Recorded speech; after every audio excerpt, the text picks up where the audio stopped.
Hello, this is Alice with Rock Paper Shotgun, and I want to put on my best Richard Attenborough voice to say, welcome to the Outer Wilds. Sorry, worlds, yes. 2019's other space exploration adventure is a very different beast to the time-looping quest of the Outer Wilds. It comes from Obsidian Entertainment and sees the studio tapping into the part of their brain they used to make the excellent Fallout New Vegas in 2010. I mean, there are superficial similarities, the way the world's lore is told through CRT screens with clacky mechanical keyboards, or the way that engaging people in conversation causes you to rigidly stare into their face in a way that doesn't ever happen in any real-life chat.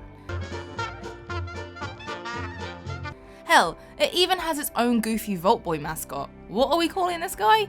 Moon Man? Lunar Lad? Suggestions in the comments. But it's more than surface details that bring to mind Fallout New Vegas, and that's what this video is about.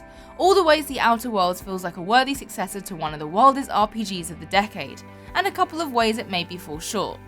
And as this is a game about evil corporations, what better way to start than thanking our sponsors? So, thanks to Logitech G and the G432 7.1 surround sound gaming headset for sponsoring this video. To check out the tech behind the G432, click the link in the description. Let's start by shooting a lizard in the head. Good. Now, combat isn't the most exciting part of any Obsidian RPG. The moment you swap your wise-ass mouth for your trigger finger is the moment where a range of character options suddenly shrink down to just one. Kill. Kill as hard as you can.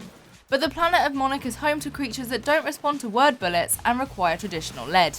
Thus, shooting in the head. Outer Worlds combat riffs on modern Fallouts, but with a few key differences. For starters, guns actually feel like guns. Obsidian were the ones to introduce proper iron sights to Fallout New Vegas, and that extra accuracy control is felt here. There's good gun feel too, selling you on the differences between the puny cracks of a revolver or the monstrous wind-up churn of this minigun thing. And instead of Fallout's time-freezing VATS, you use time dilation to slow the flow of action.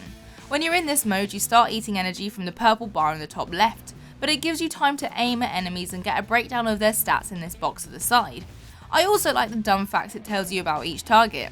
Any opportunity to cram in a gag, Obsidian takes it.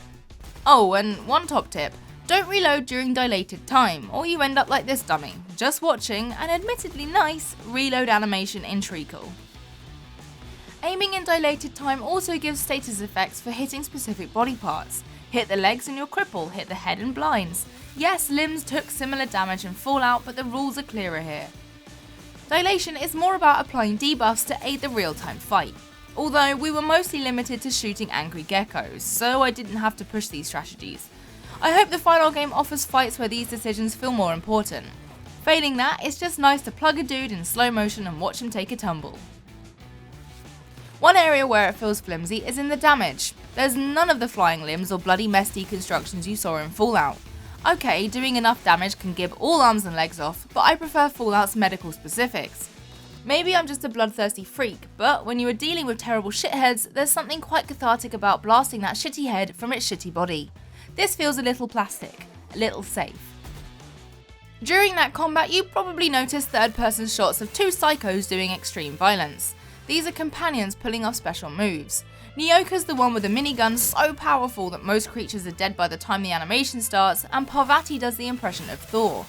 Pumping skill points into leadership made these abilities stupidly overpowered, so they do most of the killing for us. Companions were key to Fallout New Vegas' charm and are pretty much copied here. You have two at any one time, you swap them in and out at your space shuttle, and while they are in your party they add their skills to your base stats, so you might be able to pass skill checks you'd fail without them. Unlike Fallout's buddies, they have skill trees of their own. You can unlock perks to make that Thor cosplay even more deadly.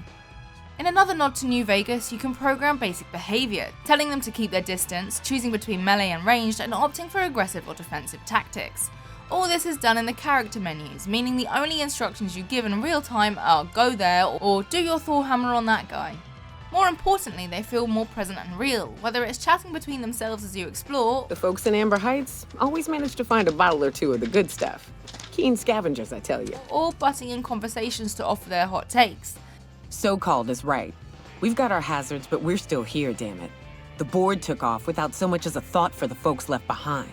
I like the idea that the companions you bring trigger unique conversations, especially as the main character is a tiny bit undercooked in this department, which I'll get to in a second. You also have companion side quests. Nyoko asked us to bury her old mercenary crew, for example. Whether this will see a loyal stat boost or earn us equipment is unknown. We didn't have time to lay her pals to rest.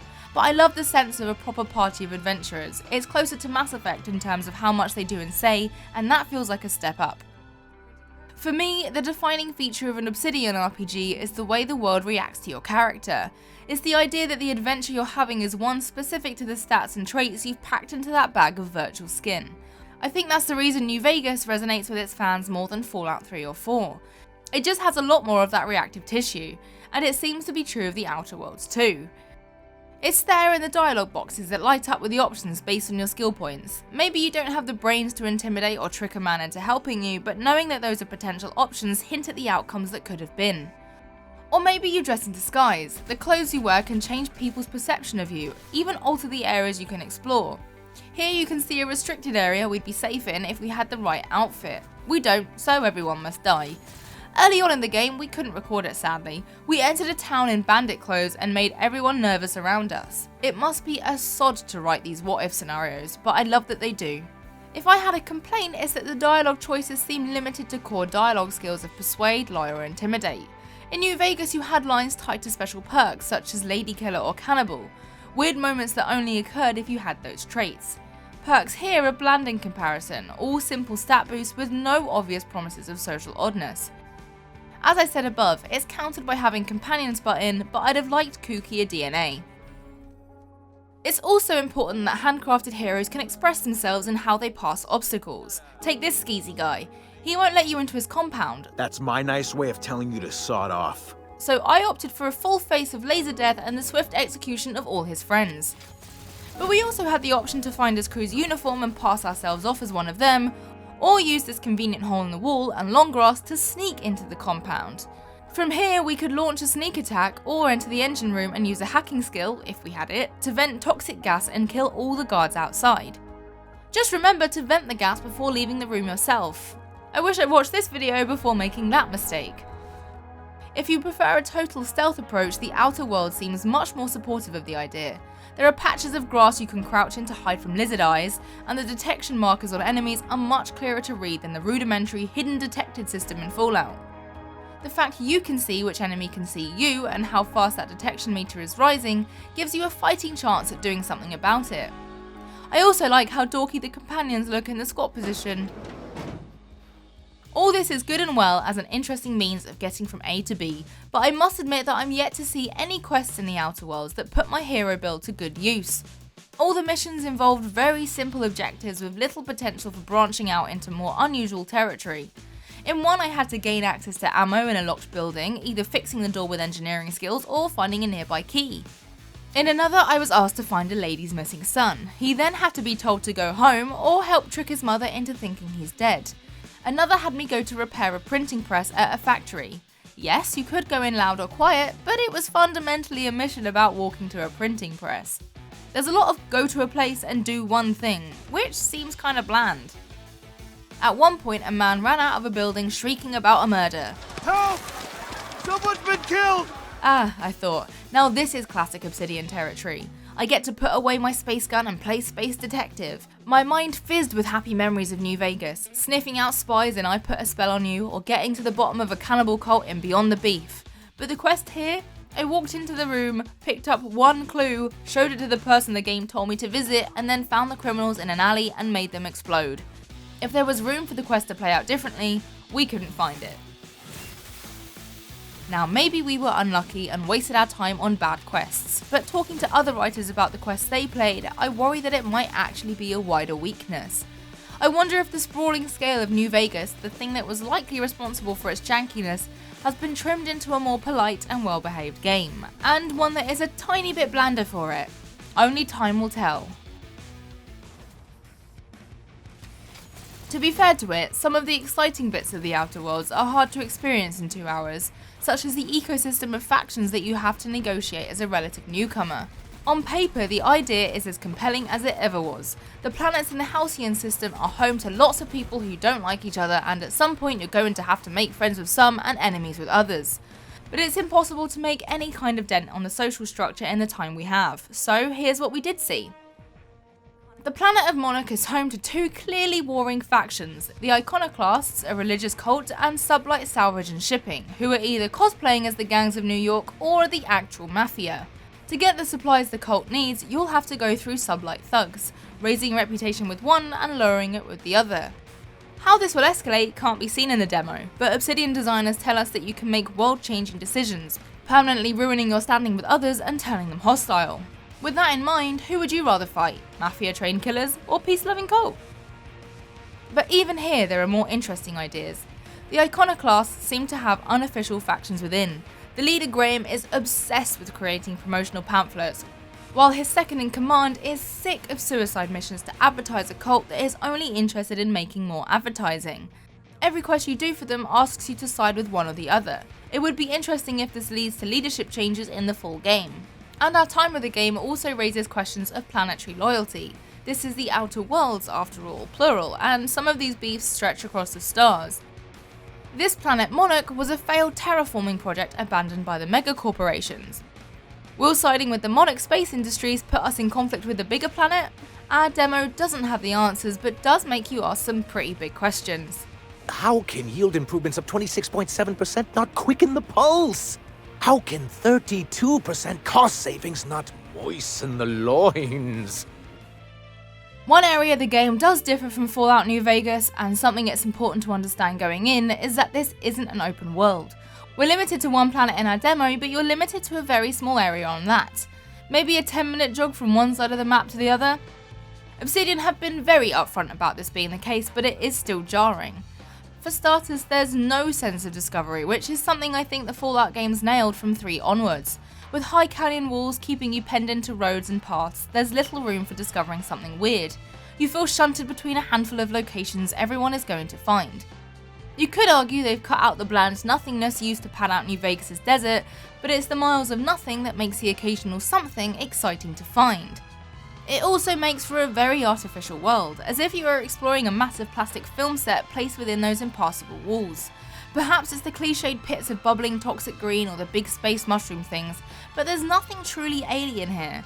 It reminded me most of Mass Effect Andromeda's attempts at space exploration, another game that promised the wide-eyed excitement of galactic discovery and then locked us into underwhelming playpens.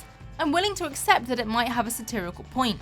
This is a fiction about tiny human outcrops on hostile planets, so it has no interest in what lies beyond those bounds. Humanity takes something epic and beautiful and manages to turn it into this crammed, stingy place. But I think that's giving the corporation satire too much credit. It's likely a budget limitation, and I worry that in the final game we're going to keep butting up against it. That sounds like a bleak note to end on, but I promise that it comes from a place of love. I love what Obsidian did in Fallout New Vegas, and this game channels the spirit of that world so closely that when it does diverge, it's felt that tiny bit more. I love that someone is still making big shooty single-player RPGs that respect player choice. In Fallout 4 and 76, Bethesda stepped away from the formula, focusing on systems over story. I just worry that the adventure has been scaled down, for whatever reason, and has lost a bit of the magic in the process. Obsidian have said from the start that this isn't some 100-hour behemoth. They say it's roughly in line with Knights of the Old Republic 2, which takes about 30 hours to slice through. That could be 30 hours packed with the densest decision making in video game history. A 30 hours you want to replay and replay and replay. I guess we won't know until we can explore the entirety of the Halcyon system. I hope it delivers. And I hope that this video gave you a good taste of what to expect when you crash land in the Outer Worlds when it arrives on 25th of October. We hope we can dive into it again before then, but if you have any questions before we do, bang them in the comments and I'll do my best to answer them. And thanks again to Logitech G for sponsoring this video. Featuring 50mm audio drivers, a 6mm mic and DTS Headphone X 2.0 surround sound technology under the hood, the G432 headset immerses you in the action and ensures you'll always be heard for a complete gaming experience. Find out how to order yours by following the link in the description. I hope you enjoyed this look at the Outer Worlds. If you came to this video hoping for the Outer Wilds, we've got a video on that too. Just click the image as it pops up. And why not check out Reviews Roulette, where we review mystery Steam codes. It's good, honest. And we'd love it if you subscribe to Rock Paper Shotgun and all that jazz. Thanks for watching and hopefully see you soon.